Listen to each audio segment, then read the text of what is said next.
www.jamiamadiniyajadid.org. WhatsApp group number +92 333 424 9302. ومولانا محمد وآله وأصحابه أجمعين. أما بعد،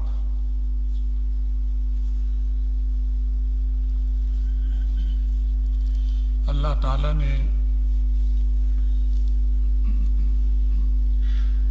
جیسے حضرت محمد رسول اللہ صلی اللہ علیہ وسلم کو سارے جہانوں کے لیے رحمت بنایا،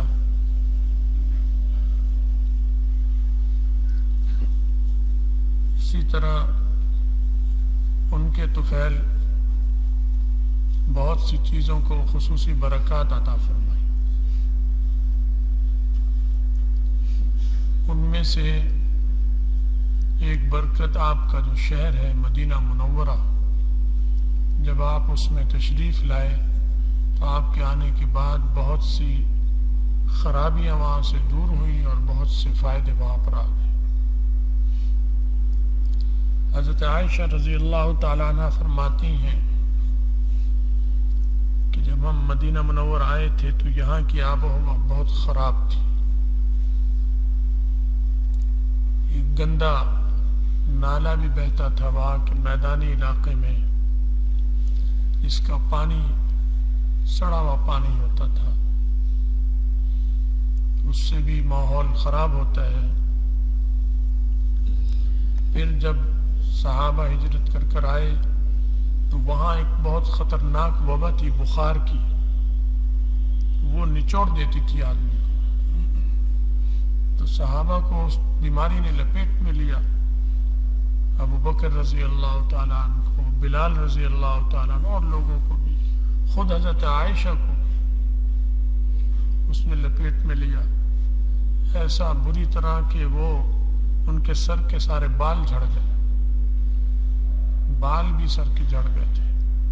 تو ایسا خطرناک تھا. وہ فرماتی ہیں کہ جب ہم آئے تو بہت وبا والی بستی تھی مدینہ، بڑی وبائیں، آب و ہوا خراب، فضا خراب. تو رسول اللہ صلی اللہ علیہ وسلم نے دعا کی اللہ تعالیٰ سے کہ اللہ مکہ مکرمہ کی محبت ہمارے دلوں میں ایسے ڈال دے جیسے اپنے شہر اصل وطن مکہ کی ہے، بلکہ اس سے بھی دگنی کر دیں. کیونکہ پردیس یاد آتا ہے، اپنا دیس یاد آتا ہے پردیس میں انسان کو، یہ فطری چیز ہوتی ہے. خود نبی علیہ السلام جب ہجرت کے لیے نکلے تو بار بار مڑ کے دیکھتے تھے مکے کی طرف کہ یہ میرا وطن اور اسے ہاتھ چھوڑ رہا ہوں. تو وطن کی محبت تو قدرتی ہوتی ہے. صحابہ کا بھی یہی حال تھا، پریشان بھی تھے.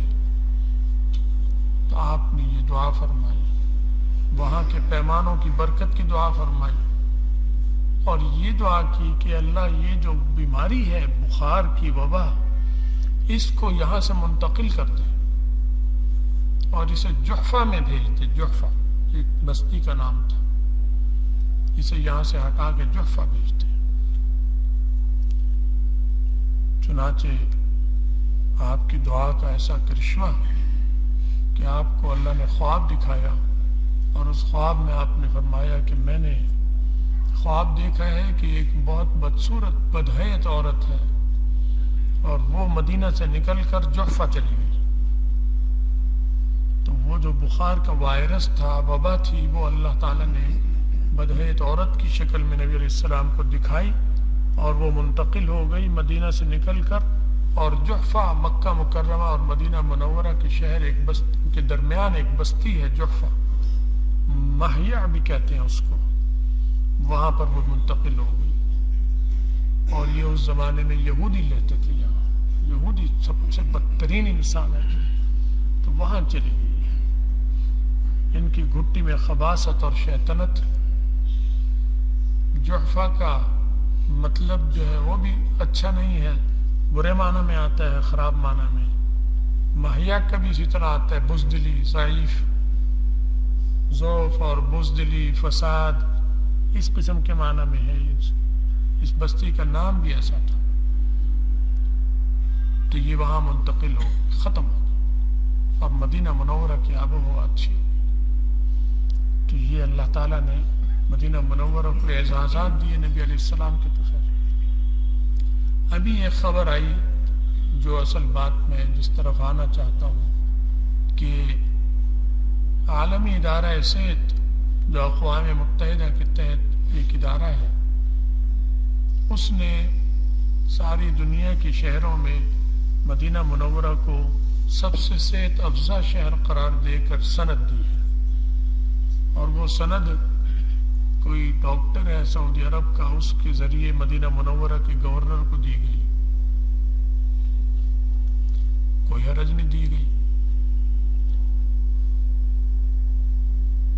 لیکن وہ جب ہمارے ٹی وی چینلوں پر یہ خبر چلی تو اس خبر پر جو تبصرہ کیا ہمارے چینلز پہ بیٹھے ہوئے لوگوں نے وہ یہ کیا کہ عالمی ادارہ صحت نے مدینہ منورہ کو اعزاز سے نواز دیا، بہت بڑے اعزاز سے نواز دیا، گویا یہ اعزاز حاصل نہیں تھا مدینہ کو، انہوں نے دے دیا۔ تو بتائیے یہ مدینہ منورہ کی توہین ہے یا عزت ہے جو ہمارے لوگ بات کر رہے ہیں؟ عالمی ادارہ صحت، اس کی کیا اوقات ہے؟ یہ یہودیوں کا ادارہ ہے، عیسائیوں کا ادارہ ہے، اور ساری دنیا میں اعداد و شمار اس کے آج سے نہیں، جب سے اقوام متحدہ بنا ہے مسلمانوں کے بارے میں انتہائی متعصب اور شیطان ادارہ ہے۔ صحت اور بیماری اور ان چیزوں کے معاملے میں مسلمانوں کے ساتھ متعصبانہ رویہ ہے ان کا، اور غلط اور فرضی شماریات مرتب کر کر مسلمانوں کے ساتھ جانبداری کا معاملہ اور تعصب کا معاملہ کرتے ہیں۔ ان شیطانوں کی اس اعزاز کو اعزاز کہنا، اسے یہ تو کہہ سکتے تھے کہ مدینہ منورہ کے اعزاز کو اور اس کی اس کمال کو انہوں نے تسلیم کر لیا۔ تسلیم کرنا تو کہہ سکتے ہیں، وہ تو شروع سے کافر بھی رسول اللہ صلی اللہ علیہ وسلم کی تعریف کرتے تھے اور امین کہتے تھے اور صادق کہتے تھے، لیکن ایمان نہیں لاتے تھے۔ تو یہ عالمی ادارہ صحت کی اوقات کیا ہے؟ یہ ہے کیا فاسق فاجر کافروں کا ادارہ، اور یہ اعزاز دے مسجد نبوی مدینہ منورہ کو یا اسلام کو؟ کیا پدی کا شوربہ، اس کی کیا اوقات ہے؟ یہ تو مسلمان اتنے بے وقوف ہو گئے ہیں کہ اس کی اس اعزاز سے فریب کھا گئے۔ وہ اعزاز نہیں ہے، اعتراف کہہ سکتے ہیں کہ انہوں نے اعتراف کیا، جو چیز اللہ نے نبی علیہ السلام کے ذریعے اعزاز دیا مدینہ منورہ کو، اس اعزاز کا اعتراف کیا انہوں نے، یہ کہا جا سکتا ہے۔ اعزاز دینے والے کون ہوتے ہیں؟ اور اعزاز ہمیشہ بڑا چھوٹے کو دیتا ہے۔ مدینہ منورہ کیا تھا؟ ایک برباد سے شہر تھا۔ نبی علیہ السلام کی ذات رحمت للعالمین تھی، ان کی برکت سے مدینہ کو اعزاز ملا، تو بڑے نے اعزاز کس کو دیا؟ چھوٹے کو۔ اللہ نے اعزاز دیا مدینہ منورہ کو، تو چھوٹا بڑے کو دیتا ہے اعزاز یا بڑا چھوٹے کو دیتا ہے؟ تو اگر ہم یہ کہیں اس نے اعزاز دے دیا تو اس کا مطلب ہے یہ بہت بڑی چیز ہے، ادارہ صحت مقدس چیز ہے، مکہ مکرمہ مدینہ منورہ سے بھی بڑی اس کی حیثیت ہے، حالانکہ ایک ناپاک ادارہ ہے، غلیظ ظالموں کا، فاسقوں کا ادارہ ہے۔ یہ کون ہوتا ہے اعزاز دینے والا؟ دوسری اہم بات کہ اگر اس اعزاز کو ہم آج تسلیم کر لیں، اور یہ کہ جی ان کی ڈگری ایک حیثیت رکھتی ہے اور ان کی سند ایک حیثیت رکھتی ہے، تو یہ بڑے عیار اور مکار لوگ ہیں۔ آج انہوں نے یہ چیز دے دی، ہمارے سادہ قسم کے ناواقف لوگ مسلمان خوش ہو گئے۔ 4-5 سال بعد یہ شیاطین پھر ایسی ڈگری فرض کریں، اگر جاری کریں کہ اب مدینہ منورہ کی آب و ہوا اور فضا سارے شہروں میں سب سے خراب ہوگی، تو بتائیے اسے تسلیم کریں گے یا نہیں کریں گے؟ تو جب ہم اسے تسلیم نہیں کریں گے تو ہم اسے بھی ردی کی ٹوکری میں ڈالیں گے۔ تو ان کی وہ سند بھی ردی کی ٹوکری میں، اور ان کی یہ سند بھی ردی کی ٹوکری میں، ان کی تعریف کے ہمیں کوئی ضرورت نہیں ہے۔ جو اللہ تعالیٰ نے اعزاز اسلام اور مسلمانوں کو اور نبی علیہ السلام کے طفیل جس کو بھی عطا فرمایا اس کے ہوتے ہوئے ہمیں کسی کی ڈگری کی ضرورت نہیں ہے۔ سورج کو چراغ دکھانا یہ کوئی بات ہے؟ وہ سورج کو بھی چراغ دکھایا کرتا ہے۔